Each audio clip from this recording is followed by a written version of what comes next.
No!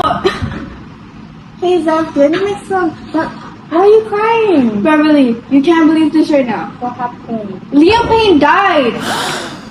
Just me? Yeah?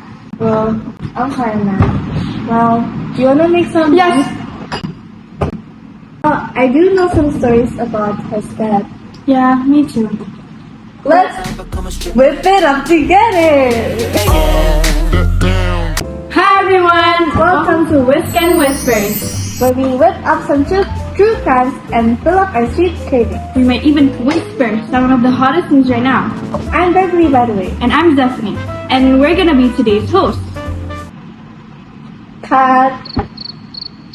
So Liam Payne's death was absolutely heartbreaking, and the circumstances surrounding it was just disturbing. It was all over the news, and at first, everyone thought it was a simple, tragic accident. But as details started to emerge, it's clear that there's more to the story than meets the eye. Yeah, on October 13, Liam tragically fell from his hotel room at the Casa Sur Palermo Hotel in Buenos Aires. He was just 31 years old, and the injuries he sustained were described as incompatible with life.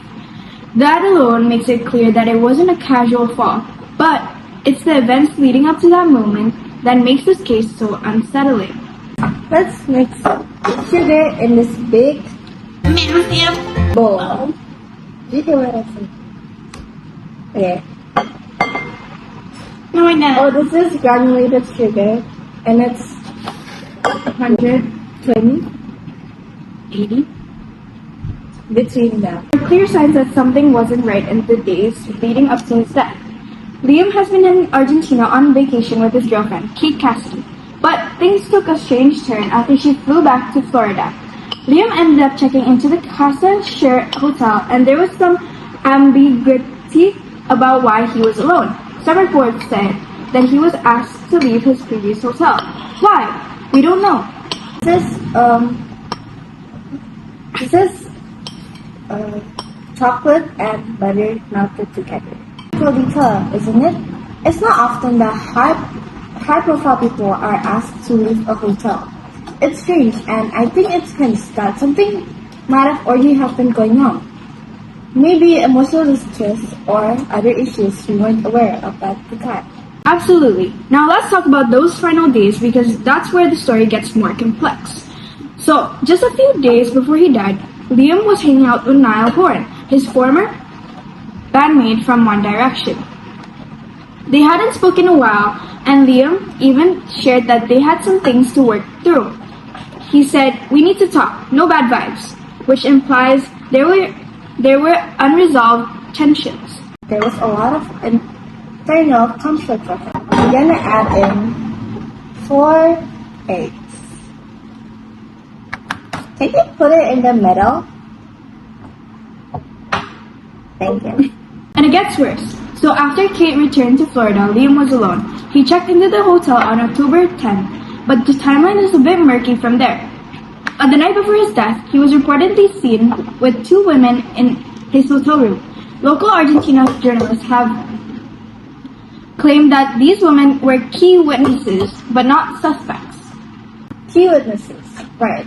And the police questioned them after the incident, which is unusual unless they had some important information. We know that one of the women gave a statement, which leads me to believe they were involved in some capacity, whether they were aware of what's going on or not. And then we get loud noises reported by hotel guests. Multiple people describe hearing violent banging, things being smashed, and even a loud scream coming from Liam's room. That doesn't sound like a casual argument. It sounds like something more intense going down. And we can't ignore the presence of drugs and alcohol found in Liam's hotel room. The investigators found narcotics, alcohol, and evidence of destroyed furniture. It paints a picture of a hotel room turned chaotic, like things escalated quickly in those final hours. Yeah, and it's all pointing towards a mental and emotional breakdown of some kind. Liam had been in Argentina for a while, and it seems to be like he is in a process of reconnecting with people and working through personal issues. But those last few days show a rapid failure. The witnesses who heard the noises and the screams, the strange behavior in his room, the drugs, it makes you think about addiction, mental health, and loneliness. All of these things can be compounding, especially for someone who's constantly under the people's eye, like Liam was. We're gonna be adding flour and cocoa powder. It really makes you wonder if in the last few hours Liam felt completely isolated despite the presence of the women and the friends he was trying to reconnect with. It's tragic because we may never truly understand what drove him to that moment of despair. And here's the thing, mental health is something complex. There's no clear sign that someone is about to snap. Just because Liam Payne was posting happy pictures or hanging out with friends doesn't mean everything was okay beneath the surface. What looks so appetizing? Yes, exactly. The public often forgets that celebrities, despite their fame, are still people. They have their struggles, but in Liam's case, I think there were signs that something was going wrong, and it just didn't get the attention it needed.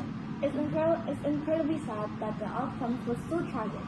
The reality is that suicide isn't always a sudden act. It can be a result of months or even years of underlying struggles. And in Liam's case, we might never fully understand the exact reasons behind his death. But we do know that there was a lot happening in those final hours than just as simple as sitting flat. Yeah, and this is a reminder to anyone listening that if you're feeling things are getting overwhelming, please reach out. Whether it's a friend, a professional, or even a stranger, don't suffer in silence, because no one should feel that alone. And now we're gonna add this baby salt. Oh!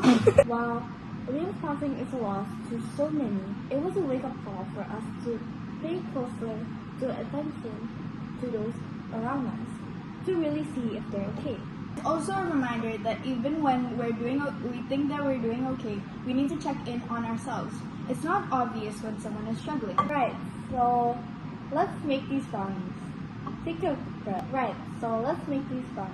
Take a breath and remember that life is fragile. We can't take it for granted.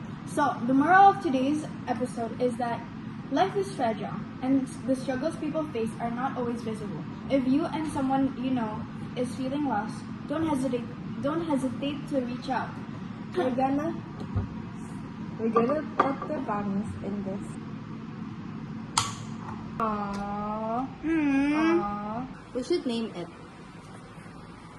Renata, let's burn Renata for 1 hour. Renata. Bye, Renata. Let's Today's episode. Thank you for watching Whisk and Whispers. Don't forget to watch our other videos next. We're sorry if we made any misinformations. But don't forget to like and subscribe. Bye!